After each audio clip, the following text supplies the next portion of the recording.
Brandon Aiyuk has officially requested a trade from the 49ers. Guess what? It doesn't matter at all. We'll explain next.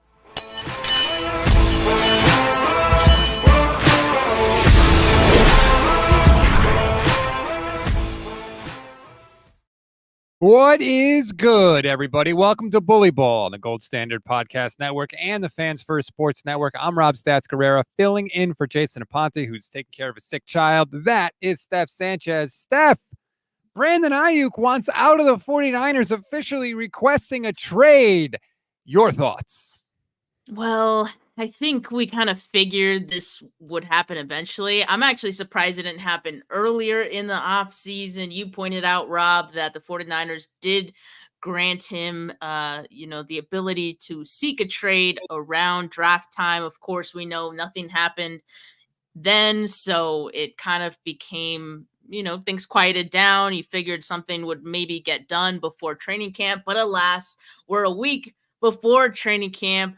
Nothing has happened. This feels like a way of Brandon Aiyuk saying, I'm not going to be there. But I think we all kind of knew that anyway. Now, if you want to say, look, he's, wants to look a little better by doing it, that's fine. But yeah, I pointed it out on Twitter. It doesn't matter. He already had permission to find a trade, and they couldn't come back with an offer that the 49ers were willing to accept. So now, a week before training camp opens, you think the 49ers are going to trade him? No. But you're Brandon Aiyuk. This is the only card you had left to play. You have a training camp holdout, and you have this requesting a trade. So he's playing the cards he has left to play. Unfortunately, because of the rules of the CBA, it's not going to matter. The 49ers are going to be like, great, you requested a trade. Did you notice that Garofalo said in the report that they haven't engaged in contract talks with the 49ers since May? Why? Because the 49ers don't have to do anything. That's the key part of this. And I get why Aiyuk is frustrated, but that's really all that matters. Yeah, I do definitely understand where the frustration is coming from. First, it was Brandon Aiyuk coming to the table and saying, hey, we need to talk. And I respect that, him, requesting that meeting with the 49ers. It seemed like things were maybe on the up and up after that. But of course, that's just fan perception. That's how I perceived it at that time. And of course, yeah, this is his last card to play, as you said. But yeah, I mean, the only pressure this puts on the 49ers is, okay, the next step that Brandon Aiyuk can take, or the next card he can play, is a holdout, which I get what you're saying, Rob, because I'm on the same boat of saying that the 49ers don't have to react to any of this. They don't need to honor his trade request. At the same time, I think we also know that the 49ers are in this final win now window with this core group. And if you want to, play with this a little bit and see what Brandon Aiyuk does, I think it's heading towards Brandon Aiyuk threatening, of course, to hold out into the season. Now, how long that lasts, I don't know, but that's where it seems like this is going, right? And so if that happens, that then starts to hurt your season and your Super Bowl contending season that you have in front of you. I think we know that 49ers best chances at getting back to the Super Bowl and winning would be with Brandon Aiyuk. So that does have some leverage, but I do still think that the 49ers are going to wait this out and call Brandon Aiyuk's bluff. Mateo Bravo on YouTube says, doesn't really matter at all, but reaching peak annoyance with diva wide receivers, especially BA, who's not a diva and doing a bad job at portraying one. He's not a diva, and I don't blame Brandon Aiyuk for doing this. We're talking about a life-changing contract. So you should do everything in your power to get that as fast as possible if you're Brandon Aiyuk. He's doing nothing wrong. And the 49ers are doing nothing wrong by doing nothing. Like, unfortunately, there's no bad guy here. Everybody is using the tools at their disposal. In terms of Brandon Aiyuk holding out into the regular season, I think he'd be willing to do it, but I don't think it matters. I think the 49ers think we'll be good enough to sustain ourselves until he has to come back, because you can't sit out the entire Yeah. season. If you sit out the Mhm. whole year, your contract doesn't toll and you're not a year closer to free agency, which of course would defeat the entire purpose of sitting out. So he's eventually going to have to come back to the team. The problem is they control him for this year. They can control him for next year with the franchise tag, and they can control him the year after that with the franchise tag. So that's why he's in a tight spot here. And there's nothing that he can do about it. And as Rob D points out, like holding out in Brandon Ayuk's case is risky for him too, because I mean, it could just be that the 49ers discover, hey, we're actually not so bad without you. Um, Maybe we don't want to sign you after all. So, in which case, it'd probably be more comfortable with a trade in that scenario. But, and that's what I think another reason why the 49ers don't need to rush this, because I think they do want to see what they have with Ricky Pearsall. Right now, July 16th, it's a little early to make any sweeping judgments on him before training camp, before any pads come on. But I mean, hey, it doesn't hurt to look and have this go into the season, have more information to then make a definitive, you know, thought on all this and a decision on whether they want to extend Brandon Ayuk or not. I mean, to this point, it feels like the 49ers aren't exactly sold on doing this. I just think they do not see Brandon Aiyuk as one of the core key guys that they need to win a Super Bowl. And I know that sounds harsh, but I think they think it's McCaffrey. I think they think it's Bosa. I think they think it's Warner. I think they think it's Brock. I don't think Brandon Aiyuk is on that list, unfortunately. By the way, I should mention I'm sitting in for Jason Aponte, who's taking care of a sick child right now. But we did get an official comment from Jay that I'm going to play for you right now. I don't give a That's the Jason Aponte comment on the Brandon Aiyuk trade requests. Just wanted to make sure we had that out there on the record. I like this comment from Gerardo H, YouTube channel member, says Debo requested a trade at some point, didn't he? We know how that worked out. Raheem Mostert requested a trade. We know how that worked out. Technically, Robbie Gould requested a trade, although you're a kicker, so who cares? But he also ended up coming back to the 49ers. The trade request is nothing. It is a symbol more than anything else. Yeah, and I do want to point out that those scenarios are different. Like, yes, Debo Samuel did request a trade. He eventually got extended, but I mean, he didn't have the franchise tag or sorry, the 5th-year option hanging over his head. So the 49ers, decided to move swiftly in that case. There's way more leverage for the 49ers with Brandon Aiyuk, and so that's why they don't need to react the same way that maybe they eventually did with Debo Samuel. Now, I feel like the 49ers are good with making good with their players as far as good faith, right? Like, okay, if the 49ers do know that they don't want to extend him, would they then grant the trade? Because at that point, they know they're not going to work something out. I think they don't want to trade him. I really do. Like I think that they buy into him as a good player, but I think they know the situation they're in and they know the leverage. Like if it was a situation where they had to sign him or that they didn't, like let's say the franchise tag didn't exist, then I think they would sign him. I think he'd have a deal already. I just think they know, when you're in a fight, there's only two things that matter: what you can do and what you're willing to do. And I think they are willing to risk potentially ticking him off because they know he can't really go anywhere. Like, let's say you're Brandon Aiyuk and you're like, that's it. I'm holding out in the regular season and I'll come back and I'll play when I have to play, but I'm not diving over the middle. I'm not, Yeah, putting myself in a it could get situation. ugly. Okay. Well, let's say he does that, right? And then the 49ers tag him. So then he does it again. And then they tag him again and he does it again. Then he's going to be 29 years old without having put really good tape out there for 3 years. And now you think you're going to go out there and get, the life-changing big market contract? I don't think NFL teams are going to be lining up to give that to you. So again, I really do think he's stuck between a rock and a hard place. Yeah, but that's also why I think there is some risk involved in forcing Brandon Ayuk to play on the fifth-year option, because you're not going to get a happy Brandon Ayuk. You might not even get a happy wide receiver core when you're looking at your top two guys, Debo Samuel and Brandon Ayuk, who would essentially be competing against each other this season. That could get ugly too. So there's some risk involved.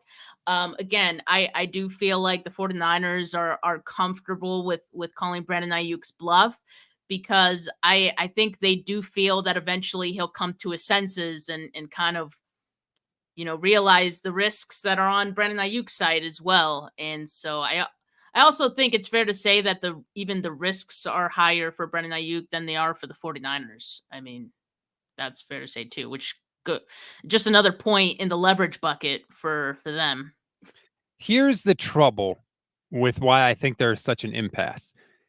So the 49ers can let him play on the fifth-year option this year, which is $14 million. They can franchise him in 2025, which would be $24.76 million, around there. And they can franchise him in 2026 for $29.7 million. If you average that out over those 3 years, that comes to an average of $22 million or $23 million a year. Now, that's what the 49ers can do. And Brandon Aiyuk cannot stop them from doing that. The 49ers say, look, we recognize that you'd be underpaid at that number. We're going to pay you more than that because we agree that would be, you're underpaid. And what did they reportedly offer Brandon Aiyuk? $26 million a year. So that's the 49ers saying, look, we can keep you at this really low number. We can, and you can't stop us. And if we wanted to be jerks, we would do that. But we're not trying to be jerks. We're trying to show you that we value you. We want to pay you more than we even have to pay you. We're going to give you $26 million a year. So that's, I think the 49ers position is like, hey, we're bending over backwards for you. And yeah, these other receivers got paid, but we don't care about that. They didn't get paid by us, And so, and I understand why Brandon Aiyuk is like, hey, you guys are screwing me because the market's $30 million a year, basically. So I understand both sides of it. And that's why I think there's such an impasse. Yeah, and I saw this, I don't know if I'd call it a report, but Jason Dumas from Cron 4 News did add a little bit of information to this as well. He confirmed that Brandon Aiyuk officially requested a trade, and he added in quotes, Brandon wants to go where he is appreciated and fairly compensated. So while what you're saying is true, Rob, like, yes, in the 49ers' eyes and how they're probably painting it to Brandon Aiyuk, it's like, yeah, we want to give you more than 21 per year and what you would be getting with the fifth-year option and the tag. But still, it's less than what Brandon Aiyuk wants. Mm-hmm. And let's not forget the fact that the 49ers probably could have extended Brandon Aiyuk for less had they just gotten it done at the beginning of the season. I mean, I think we need to remember that every once in a while, too. I mean, they reportedly, he said on the pivot that they were negotiating with him right after the season. So I don't know if they offered him $26 million a year right after the season. We don't know, what took place. But Brandon Aiyuk did say the 49ers tried.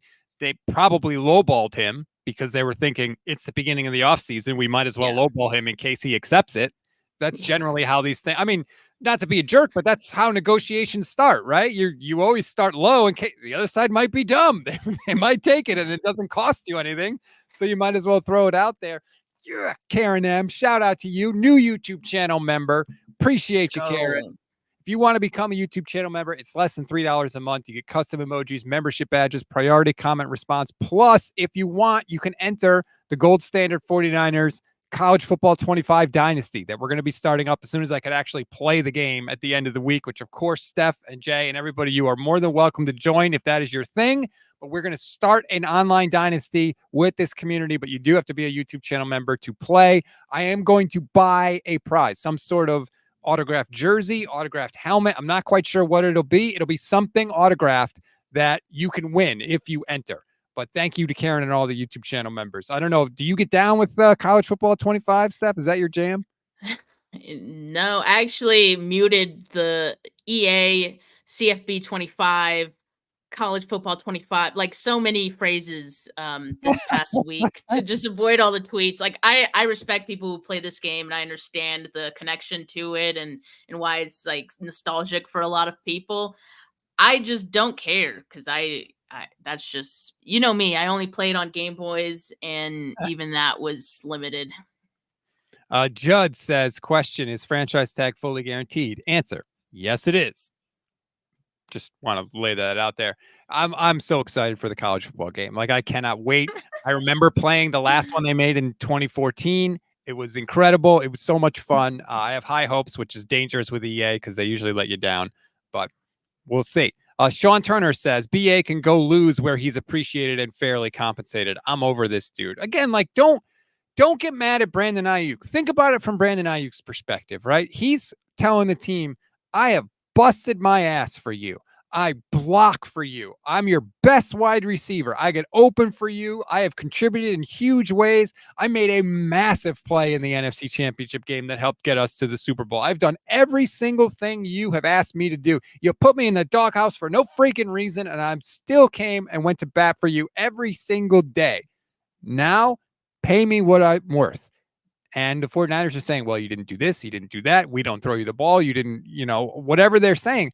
Of course you take it personally. Of course you don't feel appreciated. If someone was telling you, Steph, all the stuff you didn't do as a broadcaster, and then tried to tell you that they also really liked you and wanted you as part of the team, you'd feel a certain type of way about that. Yeah, and as Kenny says in the comments, it's a job, and players should always be looking out for themselves. Yeah, it's a job. Like, think about your jobs, and when you're trying to negotiate for a raise, I mean, you're gonna get a little testy as well, and you might take some things personal that maybe your boss or your job has to say about why you don't deserve that raise, right? So it's all par for the course. We understand that this is a business.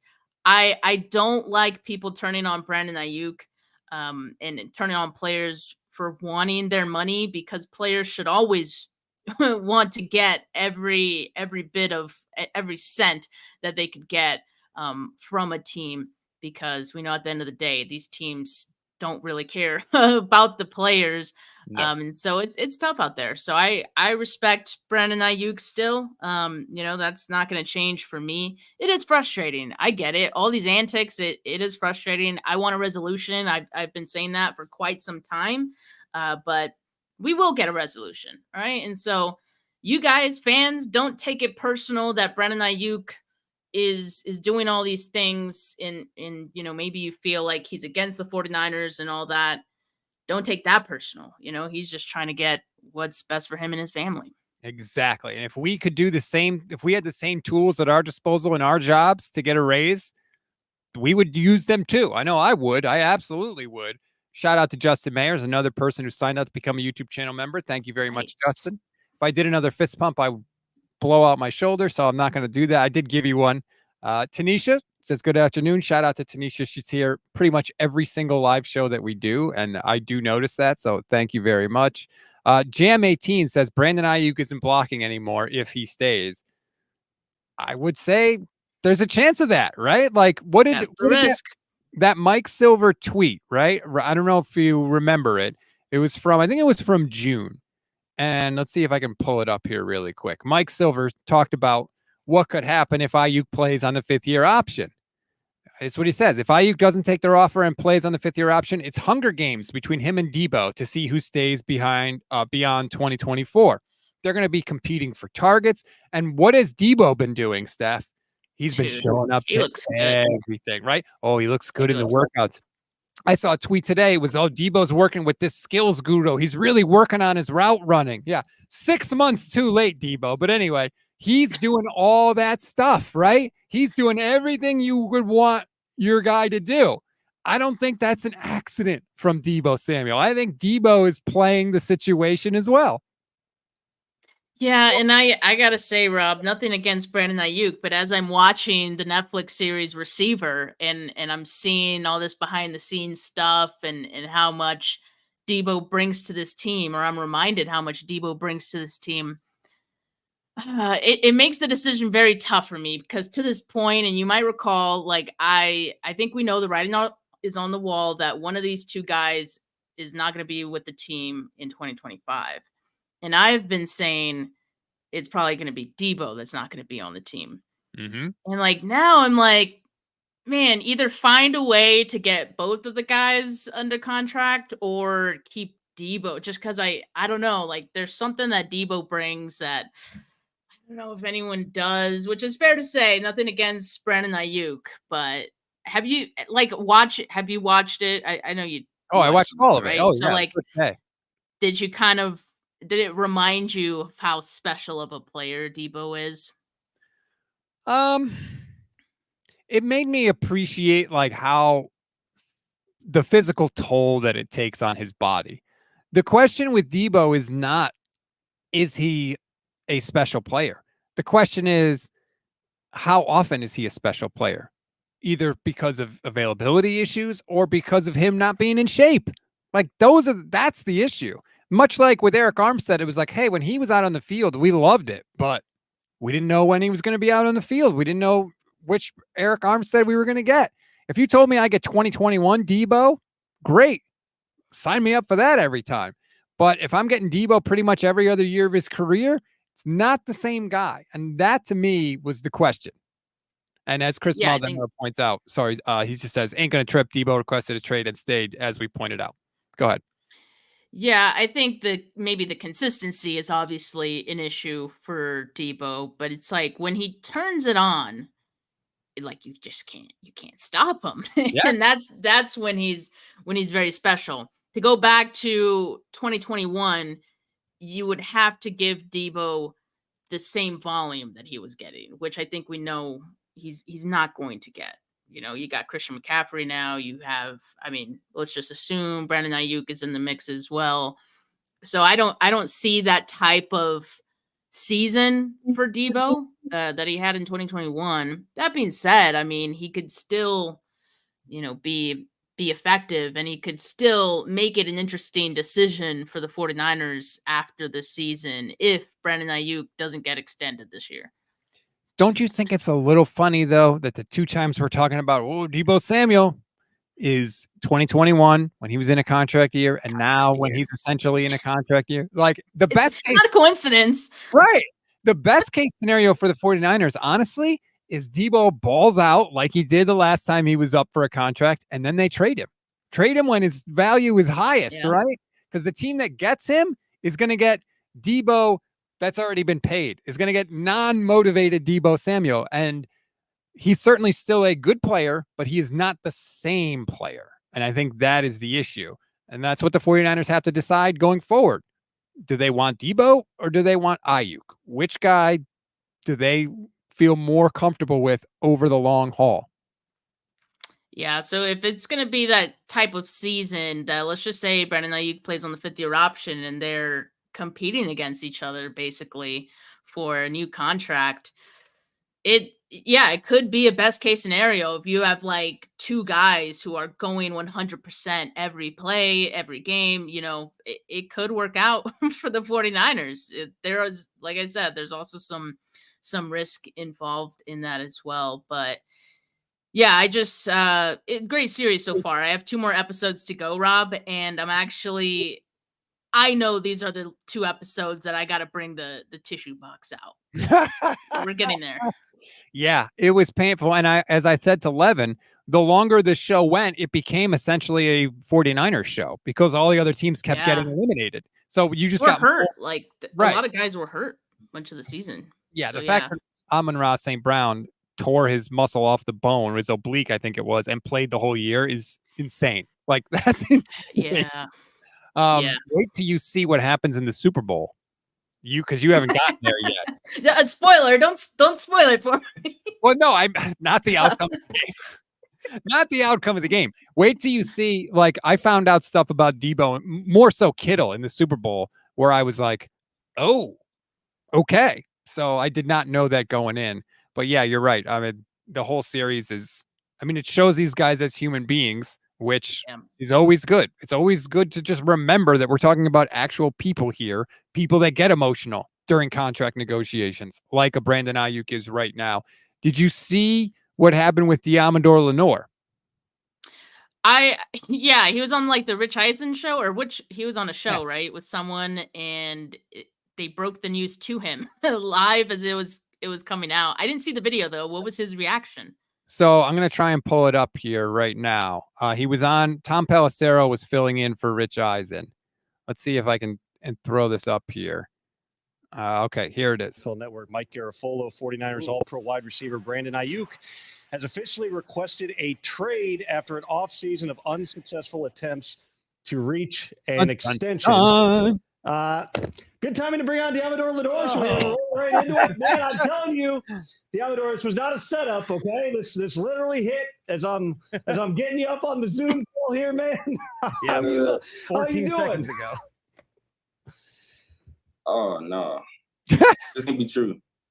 This is the truth. Despite a recent meeting, the Niners haven't been willing to engage in negotiations since May, so Aiyuk has respectfully asked out. Now, I don't want to put you on the spot to speak for your teammate here, Diamador, but you've watched him play the past few years. You've guarded him in training camp. How important is that guy to your team? How important is it to figure a way to work this thing out? He's extremely important to our offense. You know, the stuff he can do, the amount of targets he had, and the production. You know, it's kind of second to none. So with just hearing that news, it's kind of crazy. When you have things going on, a couple of years ago was Debo, right? His contract situation carried out through the whole offseason and into training camp. Nick Bosa, had his hold in, so to speak, where he was there, but he wasn't doing anything. How much, if at all, does that impact the preparation and the other guys on the team, knowing that every time you turn on the TV, every time you log on to social media, you're seeing a bunch of stuff about uncertainty in your own locker room? At the end of the day, we feel like we go out there, we risk our bodies, to play the game we love, and we kind of deserve, what we asked for. But for Aiyuk, he's a big part of this team. One of the reasons why we even made it this far, thus far to the Super Bowl, without his contribution, to the team, he mean a lot to us. So I know I'm banging on it, getting the job done. We was 2 for 2 with Debo and Bosa. Mm-hmm. So I feel like it's going to be some type of agreement that comes in. There you go. That's Diamador Lenore finding out live about the Brandon Aiyuk trade request. Pretty wild. Yeah, he was definitely put on the spot there. And I mean, we're not thinking about it quite yet, but it is in the back of my mind that part of the reason that the 49ers need to kind of keep some money aside, of course, Brock Purdy, but I also think Diamador Lenore, I mean, he will be up for a contract after this year as well. And so I think what he's saying there holds true, that, hey, players, they need to get what they deserve, or they want to get what they deserve. So it'll be interesting to see how that goes, and which corner of the two, Mooney Ward or Diamador Lenore, the 49ers choose to keep. That'll be another underlying storyline throughout the season. But Rob, I want to ask you a question about training camp, because we're a week away from training camp. Obviously, we know Brandon Aiyuk is not going to be there. Similar to when Nick Bosa wasn't there, and you had like these offensive linemen, and they weren't able to go up against one of the best guys in the league. It kind of, it's not really the same. You're not able to like cut your teeth and, sharpen iron against one of the best. And so in this case, if Brandon Aiyuk is not at training camp, which we're assuming he is not going to be, there's going to be Debo and Juwan Jennings, and there's going to be a couple rookies. Mm-hmm. Does that worry you at all when it comes to the corners and how they're going to be, like, just competition level wise? Because we know Debo Samuel's not like the sharpest route runner there is, like, as far as like getting open and like man coverage, things like that. Ricky Pearsall, we've heard that, he's pretty good route runner, but he's a rookie at the end of the day. So some veterans might have his number. And then also Renardo Green, rookie on the other side of the corner, not going to be able to go up against Brandon Aiyuk at any point in camp as well. So is that a concern for you? And are people like not talking about that enough? It's not going to help anything, right? It's certainly not going to make the team any better that Brandon Aiyuk is not there. The only way it might help the team is it'll give Ricky Pearsall more reps, which it's a hard transition. Shanahan's system is not easy to learn.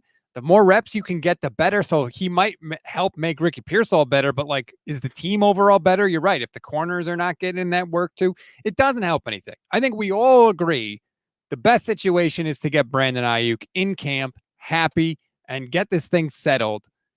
But yeah, I mean, it will have an impact. I for sure think it'll have an impact. And it's not like the 49ers secondary is loaded.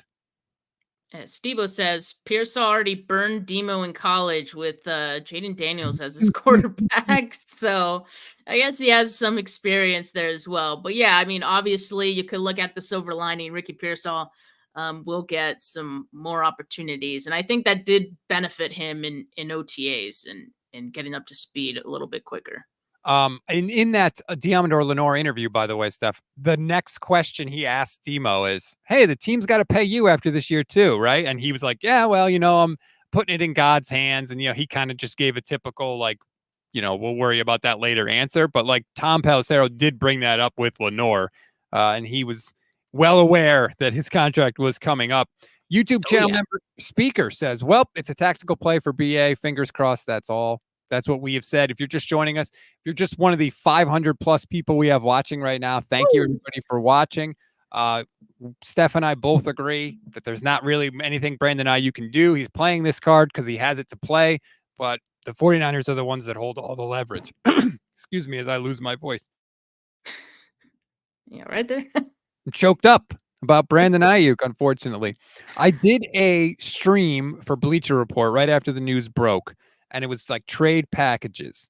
And we had a ton of Commanders fans in there because the Commanders, they really want him. I'm sure Adam Peters would love to add Brandon Aiyuk to the team. But I think the problem is, one, the 49ers don't want to trade him. Two, they don't have to trade him. And three, what the 49ers would want back, which I would assume would be offensive linemen, teams are not going to want to trade. It's really, really hard to find an offensive lineman that's good, that can play in your system, much harder than it is to find a wide receiver. So I think that's part of it too, Steph. Even if the Niners were open to a trade, what are you going to give them back that they're going to want that's going to make them better this season? Well, that's the thing, right? Like the 49ers were already, I guess, playing hardball in any offers that they got around the draft. Right. Which, as they should, right? They don't actually want to trade Brandon Aiyuk. That's why the price is going to be as high as it is. It makes sense that other teams would be interested in Brandon Aiyuk, especially those with young quarterbacks like the Commanders. But yeah, I think people forget that player for player trades are difficult. They're so rare. There's a reason for that. I think because it's hard to quantify the value that each player has for their respective teams. The teams that they're on maybe feel that guy's a little more valuable than the other team would feel. And so I don't know. It's just like, it's hard to agree on value of two players.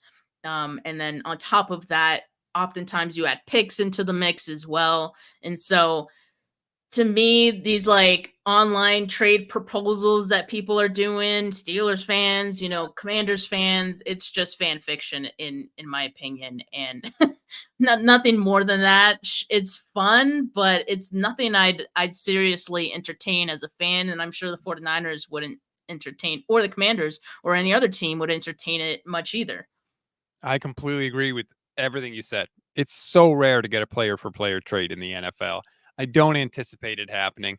And for all you Commanders fans that got on my case because I said Brandon Aiyuk is better than Terry McLaurin, he is. And he's younger. I hate to break it to you. He's better. He's younger. And if you gave Brandon Aiyuk the targets that Terry McLaurin had, Aiyuk's numbers would blow him out of the water even more. And I know you're going to say, well, he hasn't had good quarterback. He's still getting 130 targets a year. Brandon Aiyuk has never had more than 114 targets in any season of his career. So sorry, Commanders fans. He's just better. Like, I don't know what to tell you. Yeah, they've been big on the fan fiction this offseason, Steeler fans as well. At this point, hey, just let them, We all have some dream. fun. Let me ask you this. Not that I think that this would happen, because again, I don't think that this would happen. But if the Steelers said, we'll give you Minka for BA straight up, would you do it? I would, I think. Pretty sure. I'm like, yeah, I think so. He's really What is Minka's contract situation right now? let me see. I can check it. If that matters. That's another thing that another reason why player for player trades don't happen too, because you have to. It's either that other player is due for an extension, like Brandon Aiyuk would be. Like the other team would have to be willing to pay what that player wants and agree on the amount, like the value of both players, like I said. And then also, like you could be taking on a contract that you're not willing to. I mean, that's the case for any trade, but it just makes it a little more complicated. So again, not that this would happen, but Minka's under contract through 2026. Now he's going to make 20 plus million a year every year until then. He doesn't have any guaranteed. Does he have guaranteed money left on his deal? I don't know, but either way, he's going to make a lot of money. Now that's less than the 49ers have offered to Brandon Aiyuk, so they would have that money, but I mean, it'd be nice. He is under control for a long time. I don't think it would happen. No, it did. like we're saying, it's just fun to discuss every now and again. It's the off season. What else do we got to do? Kenny 49ers. If Terry McLaurin was with Kyle the whole time, he would have better numbers than Brandon. Prove it. How do you know? I mean, I don't think that's crazy to say, though. I mean, I think he would have the same number because he wouldn't get the targets that he's gotten. Yeah, that's also fair. Yeah, I don't know. I just like people are acting like I don't know how good Terry McLaurin is. I do. I just think Brandon Aiyuk is better. That's all. That's all I'm saying. You know what else too with the Niners? You'd like for Brock Purdy to have everybody in camp, wouldn't you? Well, don't you feel like you want to set up your quarterback for a little bit of success coming off an off season where he couldn't throw because his elbow was exploded? I mean, of course. And you know that Brandon Aiyuk and Purdy have great chemistry. And you know that the longer you keep these two away from each other, the longer it's going to take for them to get back into the swing of things. So if you're looking at, let's just say week 1, like Brandon Aiyuk comes back similar to the Nick Bosa timeline. I mean, you're not going to have the same chemistry right off the bat. Like you got to get that back.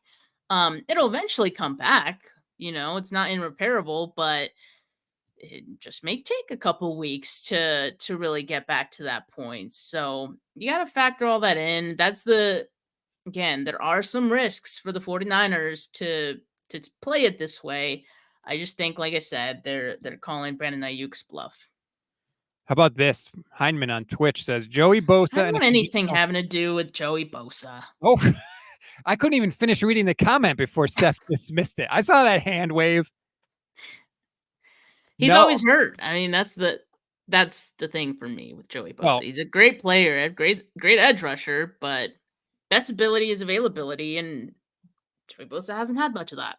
Heineman says Bosa in a conditional second if he can't stay healthy. So he's trying to build that into the deal, like he's got to play X number of snaps or something like that. Can't stay healthy. I don't know that the Chargers would do that deal. Although if I were the Chargers, I would love the idea of giving Justin Herbert Brandon Aiyuk. That'd be pretty sweet. Nick, oh man, Nick, I am so sorry. I have no idea how to say your last name. Nick Escafoliet, YouTube channel member. I do appreciate that. Thank you. Says Ambry Thomas, Brandon Aiyuk, and a pick for Patrick Surtain II. I would love that. Sign me up for that. I don't think the Broncos would do it, but yes, please. Yeah. It's so funny because speaking of fan fiction, 49er fans have been obsessed with Patrick Surtain for the last 2 years. Yep. But it's an interesting one. I mean, obviously he's one of the top corners in the league. Sean Turner says, get Bosa talk out, even though Steph already has the impersonation down pat. Yeah, you could do a Joey Bosa, Nick Bosa conversation. You could do all the parts. Speaker said I could do a great Bosa combo. You know, actually, Joey speaks just slightly different, similar, but it's different than the Nick that I don't know if I'd be able to really do a good Joey impersonation. Nick kind of like draws out a lot of his like, yeah, He's a mumbler. He's a mumbler. Grade A mumbler. I'm a mumbler. Like, I get it. So I already have that down. Strawberry React says that would be hilarious. Andre says we're obsessed with Surtain because we haven't had a shutdown corner since Deion Sanders in 1994. Yeah, 30 years is a long time to go between shutdown. Although, to be fair, Mooney Ward's come pretty damn close. Yeah, I think so. I mean, I think both of those guys, him and Lenore, have rounded out to be a really solid 1 and 2. Like, and it's really nice to have a shutdown corner like a Sauce Gardner, like a Prime, obviously. But I think it's good to have a nice 1 and 2 as well. And those two guys are great. I'm really going to be enjoying that we get another season of them two together. Beyond that, like I said, I don't know what's going to happen.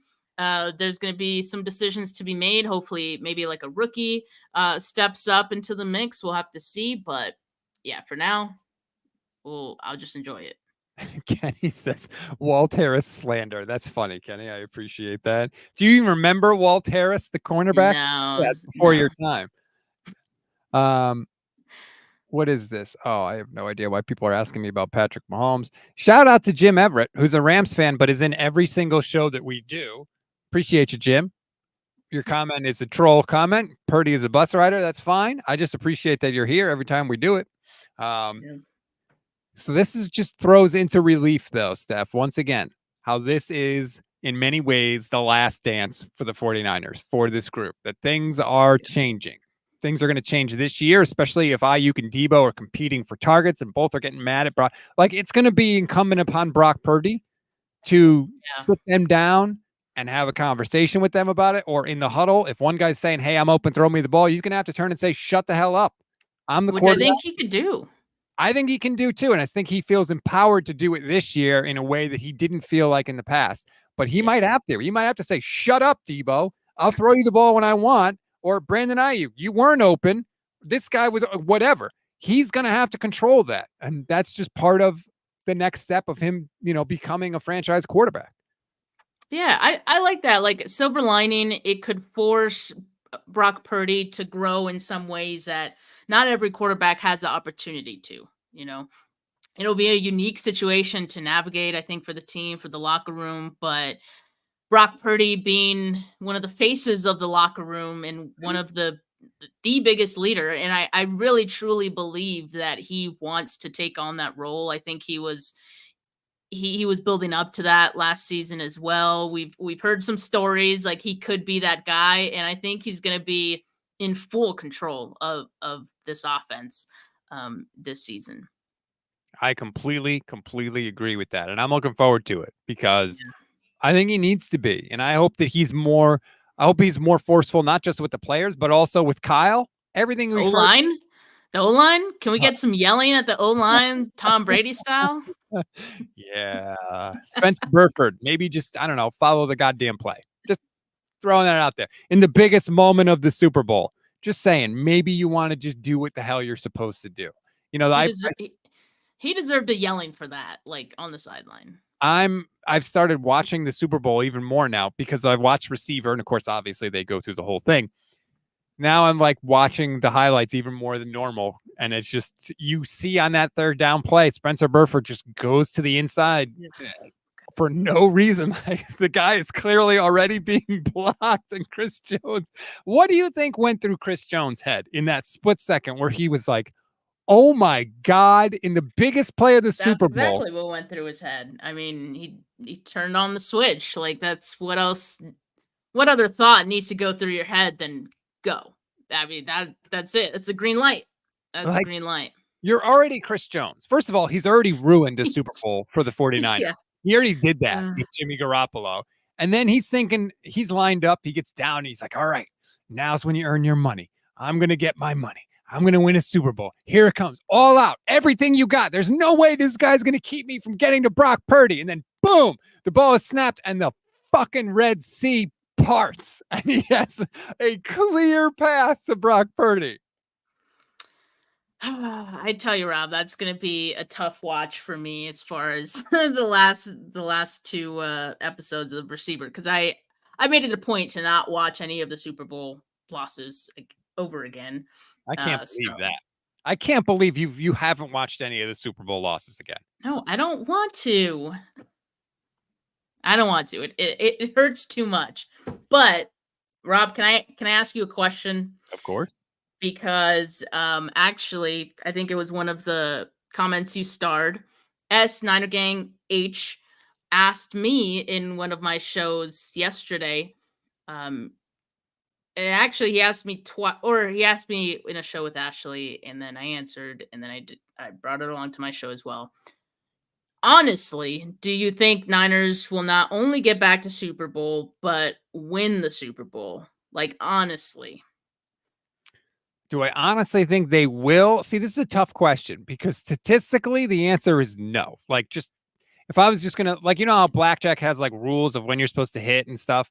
Just playing the math and the numbers, the answer is no, because it's really hard. The Niners have already been to 2 with Kyle Shanahan.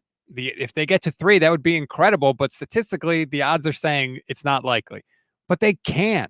And hell, that's why they play the games. So do I think that they will? If I had to bet money, no, I would bet no, because that's just how the numbers break out. But like, they certainly can. They have all the talent, they have the coaching, they have everything they need.